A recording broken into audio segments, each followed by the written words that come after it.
1절과 3절 말씀을 보면 다윗이 통일 이스라엘이 안정되자 다윗은 하나님의 궤를 둘 성전을 세울 의사를 밝힙니다. 이때가 시기적으로 언제인지 명확히 알 수는 없으나 11절 다윗에게는 아직도 싸워야 할 대적들이 남아 있었다는 점과 또 솔로몬이 아직 태어나지 않았다는 점을 비추어 볼 때 아마 그의 40년 통치 기간 중 두 번째 10년 사이에 있었던 일을 기록하였음을 추정할 수 있습니다. 다윗이 이런 생각을 한 이유는 자신은 백양목 궁에 있는데 여호와의 궤는 여전히 휘장 가운데 있는 것이 안타까웠기 때문이라고 말합니다. 당연히 좋은 의도입니다. 그래서 나단 선지자도 이런 다윗의 의견 내에 다윗과 함께 하신 하나님께서 분명 좋아하실 것이라고 확신합니다. 그런데 정말 그럴까요? 그리고 그것이 성전을 건축하라는 다윗의 의도의 전부일까요? 무엇보다 하나님은 성전을 원하실까요? 신앙적 열심이 누구보다 특출하였던 다윗은 평화의 시기가 도래하여 궁에 평안하게 거하게 되자 하나님의 궤가 초라한 장막에 거하고 있음에 눈을 돌리게 되고 이 평화의 시기를 이용하여 하나님의 전을 건축하고자 한 것입니다. 그렇다면 여기에서 다윗은 왜 성전을 건축하려 했을까라는 것을 다시 한번 살펴볼 필요가 있습니다. 다윗이 경건한 왕이기에 이런 큰 역사, 큰 성전 건축을 계획하였다고 대답하는 것은 너무나도 단편적인 대답입니다. 다윗은 한 나라를 통치하는 왕이고 또 그의 행동을 설명할 때는 그의 위상과 상황을 염두에 두면서 설명해야 합니다. 다윗은 표면적으로는 사울의 딸 미갈과 혼인하여 사울의 왕조를 계승하는 것 같은 제스처를 취했지만 사실 사울의 아들들과 손자들 몇 명을 베냐민 지파 사람들에게 넘겨주어 죽임을 당하도록 허용합니다. 다윗이 사울의 후손들을 잔인하게 대한 것은 북쪽 이스라엘 지파들의 반감을 살 수 있는 행동이었습니다. 그래서 압살롬의 반역과 세바의 반역 등에서 이런 지파들의 반감을 읽어볼 수가 있습니다. 실제로 다윗은 새로운 왕조를 창설한 왕이라고 할 수 있습니다. 왕조의 창시자에게는 합법성과 정통성이 무엇보다 중요합니다. 그리고 종교는 이런 왕조의 합법성과 정통성을 보장해 줄 수 있습니다. 따라서 왕이 종교의 핵심인 성전 건축을 하는 일은 가장 기묘한 사업인 것입니다. 다윗은 새로운 왕조의 창시자로서 성전 건축을 통해 왕권의 합법성과 정통성을 보장받으려 했고 또 왕권을 강화하려고 했습니다. 유다와 이스라엘의 왕이 되었지만 실제로 다윗은 다윗성인 예루살렘 왕에 불과했습니다. 그러하기에 성전이 건축되면 이 다윗성에 있는 성전으로 순례하러 오는 지파 백성들이 많아지게 될 것이고 그러면 자연히 다윗 왕의 이상이 더욱 굳건해질 수 있는 것입니다. 예로부터 성전 건축과 성전 수리는 왕이 담당했습니다. 왜냐하면 성전을 건축하고 수리함으로써 왕권이 강화되기 때문입니다. 우리가 알다시피 유다 왕 요아스와 요시야 모두 어릴 때 왕이 되었으며 청년이 되어 왕권을 강화하고자 할 때 성전 수리를 단행하였습니다. 솔로몬은 궁전 내부의 쿠데타로 왕위에 오른 인물로 왕권의 합법성과 정통성에 취약했습니다. 따라서 솔로몬은 성전 건축으로 그 취약성을 보완하려고 했습니다. 지금 다윗은 비록 법궤를 예루살렘으로 모셔드리기는 했지만 중앙 성소로서의 위상을 갖추지 못했습니다. 당시 지방에는 실로와 기브온 등 중요한 성전들이 있었습니다. 후일 왕위에 오른 솔로몬도 이 기브온 성전에 찾아가 번제를 드렸습니다. 상대적으로 예루살렘은 종교적으로 취약한 도시였습니다. 다윗이 나단에게 한 말 2절을 세밀히 분석해 보면 하나님의 궤가 휘장 안에 있다는 말은 법궤가 천막 안에 안치되었다는 뜻입니다. 다윗이 나단에게 말할 때 보시오 제발이라는 표현을 사용한 것을 보면 다윗은 아주 간절하게 성전 건축을 원했음을 알 수 있습니다. 그리고 백양목집 궁궐이죠. 또 천막 휘장을 대비신 것을 볼 때 다윗이 자신의 왕권을 강화하려는 열망도 있었지만 또 그런 반면에 그런 차원을 넘어서 하나님을 향한 다윗의 송구한 마음도 많았음을 알 수 있습니다. 그런데 이런 성전 건축에 대한 다윗의 간절함에도 불구하고 4절에서 7절을 보면 하나님께서는 성전 건축을 반대하십니다. 하나님께서 모세를 내 종이라고 부르셨던 것처럼 다윗을 내 종이라고 칭하시면서도 다윗에게 성전 건축을 허락하지 않으셨습니다. 다윗은 언약궤를 위한 집을 말했지만 그것은 곧 하나님께서 거주하실 초소를 뜻합니다. 그러므로 하나님께서는 나의 거할 집이라고 말씀하신 것입니다. 하나님은 내가 건축하겠느냐? 라는 수사 의문문으로 다윗의 성전 건축을 분명히 반대하십니다. 여기서 인칭대명사 아타, 너를 사용하여 주어를 강조하고 있습니다. 하나님께서 성전 건축을 반대하시는 이유를 말씀하십니다. 먼저 성전을 짓는 것은 하나님이 원하시는 것이 아니라고 하십니다.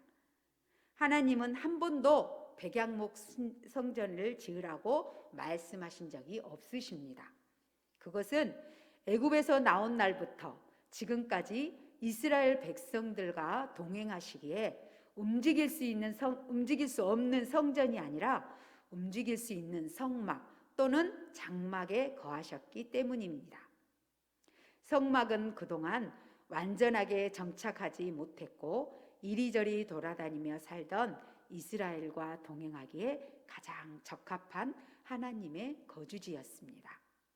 하나님은 다른 나라 이방 신들처럼 지역마다 신전을 지으라고 말씀하실 수도 있었지만 그것을 원하지 않으셨습니다. 겉으로 보이는 화려함이나 웅장함보다는 백성들과 동행할 수 있는 간편한 장막을 원하셨고 지도자들이 자기 백성을 잘 돌보는 것을 가장 기뻐하시는 분이라는 것입니다. 하나님께서는 성막을 통해 이스라엘 백성들이 어디로 가든지 늘 동행하고 보호해 주신다는 약속을 지키셨습니다. 집은 고정된 장소를 의미하지만 성막 혹은 장막은 이동 거처를 의미합니다. 장막과 성막은 다른 장소가 아니라 같은 장소입니다. 하나님께서 건물 안에 계셨든지 아니면 회막 안에 계셨든지를 막론하고 하나님은 이 세상 어느 한 곳에서만 영원히 있어야 하는 분이 아니십니다. 누구도 그 어떤 것도 하나님께서 자유롭게 움직이는 것을 방해할 수 없습니다. 성전 건축을 허락하지 않으시는 하나님의 마음에는 또 다른 이유가 있습니다. 바로 주도권 문제입니다. 하나님은 자유로우시고 하나님이 계시는 곳은 하나님 스스로 정하십니다. 성전 건축을 허락하지 않겠다는 하나님의 말씀은 수사학적 질문으로 시작됩니다. 이 질문에는 필요 이상으로 자주 너, 나라는 단어들이 나타납니다. 내가 나를 위하여 집을 지으려 하느냐? 라는 질문은 성전을 짓는다, 짓지 않는다에 초점이 맞춰진 것이 아니라 누가 주도권을 쥐고 성전을 건축하겠느냐라는 데 초점이 맞춰져 있다고 볼 수 있습니다. 따라서 이 질문에 대한 대답 속에는 야훼의 주도권에 대한 사항을 명백히 밝혀주어야만 합니다. 또 하나님께서 성전 건축을 반대하시는 이유는 경제적인 이유도 들 수 있습니다. 경제적인 이유를 살펴보면 실제로 성전을 건축한 솔로몬의 경우에 경제적 난관에 봉착하였습니다. 솔로몬은 채무를 정산하기 위해 두로왕 히람에게 20성읍을 양도하였습니다. 만약 다윗이 성전 건축을 했다면 백성은 가중한 세금을 부담해야 했을 것이고 부역으로 강제 노동을 해야 했을 것입니다. 부역과 무거운 세금을 감당해야 할 지파들은 백성들의 이러한 사태를 원치 않았던 것입니다. 8절에서 11절을 보면 다윗의 성전 건축 제안에 감동하신 여호와께서 다윗에게 복을 내리려고 하십니다. 먼저 여호와께서는 다윗에게 이미 베푸신 복을 말씀하십니다. 자신을 만군의 여호와로 소개한 이유는 세상 만사를 다스리시는 창조주 권위로 앞으로 하실 말씀이 진실함을 강조하려 하심입니다. 이미 베푸신 복은 세 가지입니다. 첫째, 왕이 되게 하셨습니다. 다윗은 양을 따라다니던 목자였습니다. 그런 다윗을 여호와께서 선택하셔서 자기 백성 이스라엘의 주권자로 삼으셨습니다. 주권자는 왕을 가리키는 칭호입니다. 둘째, 어디든지 다윗과 동행하였습니다. 셋째, 다윗의 원수들을 멸하셨습니다. 그리고 앞으로 다윗에게 주실 복에 대해서도 이어서 말씀하십니다. 첫째, 위대한 이름을 주실 것입니다. 둘째, 이스라엘이 요동하지 않을 것입니다. 여기서 말하는 한 곳은 가나안 땅을 가리킵니다. 여호수아의 인도로 이스라엘 백성들이 가나안 땅에 들어왔으나 그 땅에 심기지 못했습니다. 왜냐하면 외적들의 침입으로 항상 불안한 삶을 살아야 했기 때문입니다. 그러므로 하나님께서는 다윗을 통해 이스라엘로 가나안 땅에 뿌리를 내릴 수 있게 하실 것입니다. 악한 종류는 문자적으로 불의한 사람을 가리킵니다. 셋째, 내 모든 원수에게서 벗어나 편히 쉬게 하겠다라고 말씀하십니다. 그리고 넷째, 너의 집을 지어줄 것이다 라고 말씀하셨습니다. 다윗의 후손이 대대로 이스라엘을 통치할 것입니다. 또 내게 이르노니, 여기서 이르다로 번역된 동사 나가들은 선포함을 의미하고 있습니다. 자, 12절에서 17절을 보면 다윗의 후계자에게 주실 복을 말씀하십니다. 첫째, 앞으로 태어날 다윗의 아들 중 한 명을 왕으로 세우시고 그의 왕권을 견고하게 하실 것입니다. 둘째, 다윗의 후계자가 하나님의 이름을 위한 성전을 건축할 것입니다. 하나님의 이름은 하나님의 임재를 상징합니다. 성전은 인간 왕이 하나님께 드리는 예물이 아니라 하나님께서 왕과 그 백성에게 내리시는 복입니다. 성전 건축은 하나님께서 다윗 왕을 영원히 보존하시는 이유가 됩니다. 셋째, 하나님은 그의 아버지가 되고 그는 하나님의 아들이 될 것입니다. 이는 다윗의 후계자 솔로몬에게 주어진 복이지만 사실상 다윗 왕가의 모든 왕에게 내리시는 복이었습니다. 여기서 아들은 특히 그와 하나님의 관계가 깨어질 수 없음을 상징하고 있습니다. 그러므로 넷째, 죄를 지어도 왕위에서 쫓아내지 않으신다고 말씀하고 계십니다. 사울은 불순종했을 때 여호와께서 그를 버리셨습니다. 그러나 다윗의 후계자는 죄를 지어도 여호와께서 버리지 않는다고 말씀하십니다. 단지 막대기와 채찍으로 징계하실 뿐입니다.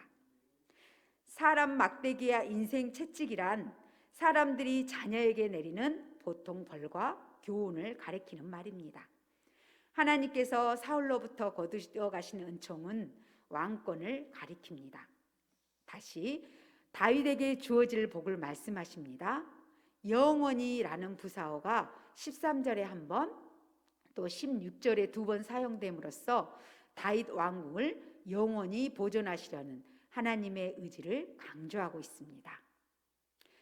자, 말씀을 정리하겠습니다. 하나님께서는 다윗으로 성전의 건축을 허락하지 않으십니다. 그러면서도 그간 한 번도 어느 누구에게도 자신의 집을 지으라고 요구한 적이 없음을 상기시킵니다. 성전을 건축하면 하나님께서 크게 기뻐하실 줄 알았는데 하나님의 대답은 예상 밖이었습니다. 하나님은 이동하시는 하나님으로 한 장소, 한 건물에만 계실 수 없는 분임을 알려주셨습니다. 그리고 다윗이 출세하여 위대한 왕이 된 것도 하나님의 선택과 하나님의 인도하심, 그리고 하나님 덕분에 이루어진 것도 알려주셨습니다. 무엇보다 백성을 사랑하고 인도하시는 하나님의 마음 때문에 지도자인 다윗에게 복을 주신 사실도 알려주십니다. 특히 귀한 백향목 성전을 지어야 하나님의 격에 맞는다고 여겨 명하신 적도 없습니다. 휘장이 괜찮다면 어디에도 괜찮으신 분이십니다. 성전과 하나님의 관계, 하나님의 무소부재하신 속성을 이해하지 못한 채 성전 건축을 하려 하면 안 된다는 뜻입니다. 또 하나님께서 친히 다윗을 이스라엘의 주권자로 세우셨으니 이제 그 앞에 모든 원수를 이기고 그 이름을 위대하게 만들어 주시겠다고 약속하십니다. 한번 이스라엘을 뿌리내리게 한 곳에서 옮기지 않겠다고도 하십니다. 사사들 같은 임시 지도자가 아니라 대대로 다윗의 후손들을 왕위를 계승하는 나라로 세워주겠다고 말씀하십니다. 왜 이런 약속을 하셨을까요? 성전 건축을 통해 다윗이 의도한 바가 하나가 아님을 드러내고 있습니다. 성전 건축을 통해 예루살렘 중심 중앙 집권 체제를 강화하려 했던 다윗의 의도를 간파하신 것입니다. 성전을 안 지어도 그런 나라를 만들어 줄 테니 걱정 말라는 뜻입니다. 다윗이 하나님에 의해 집을 지으려고 하는 것이 아니라 하나님이 다윗을 위해 집을 지어주시겠다고 하십니다. 하나님의 나라는 하나님이 세우십니다. 다윗이 구상하는 더 단단한 이스라엘은 하나님 나라가 아닙니다. 하나님이 책임지시고 견고하게 하시는 그 나라만이 영원한 하나님 나라입니다. 결국 약속을 아들 예수님을 통해 다윗의 후손으로 보내셔서 이런 나라를 이루시지 않으셨습니까? 자, 본문을 나단 신탁이라고 부릅니다. 예언자 나단이 하나님으로부터 들은 말씀이라는 뜻입니다. 나단 신탁은 신명기 신학의 핵심이며 무조건적이고 또 은혜의 계약인 다윗 계약을 명확하게 보여주는 하나님의 말씀입니다. 본문에서는 하나님께서 다윗에게 주시는 약속이 나타나 있는데 다윗과 그 후손으로 이어지는 다윗 왕조의 영속성을 약속해 주신 것입니다. 자, 그러면 다시 한번 본문을 보면 다윗이 얼마나 신중한 사람이었는지 우리는 잘 알 수 있습니다. 사실 성전 건축 계획은 누가 들어도 선한 일이었기 때문에 다윗이 이스라엘의 왕된 자로서 자기의 집권하에 성전을 지으라고 명령해도 되었을 것입니다. 그러나 다윗은 그것이 아무리 하나님을 향한 자기의 선한 뜻이라 해도 먼저 하나님께 물어 결정하려 하였습니다. 다윗은 무슨 일을 하든지 하나님께 묻고 실행에 옮기는 철저히 하나님의 중심적인 사람이었습니다. 성도 여러분, 우리도 다윗과 같은 신앙 자세를 가져야 합니다.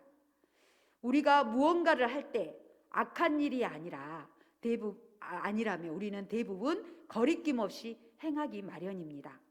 하지만 그것이 비록 선한 일이라도 성도가 주의 이름으로 하는 일이면 하나님의 일일 때는 먼저 하나님의 뜻을 묻고 하나님의 말씀을 따라 판단하고 행하는 것이 마땅합니다. 그렇습니다. 선한 뜻을 가지고 한 일이라 해도 그것이 하나님의 뜻에 맞으면 그것은 맞지 않는다면 선한 일을 할지라도 그것이 하나님의 뜻에 맞지 않는다면 그것은 인간적인 판단이나 노력의 산물일 뿐입니다. 그러므로 하나님을 위한 일일수록 이것이 과연 하나님이 기뻐하실 만한 일인지 아닌지를 기도로 먼저 아뢰고 또 성경 말씀에 비추어 점검해 본 후에 틀림없이 하나님의 기뻐하신 일이라는 확신이 들었을 때 우리는 그때 행해야 합니다.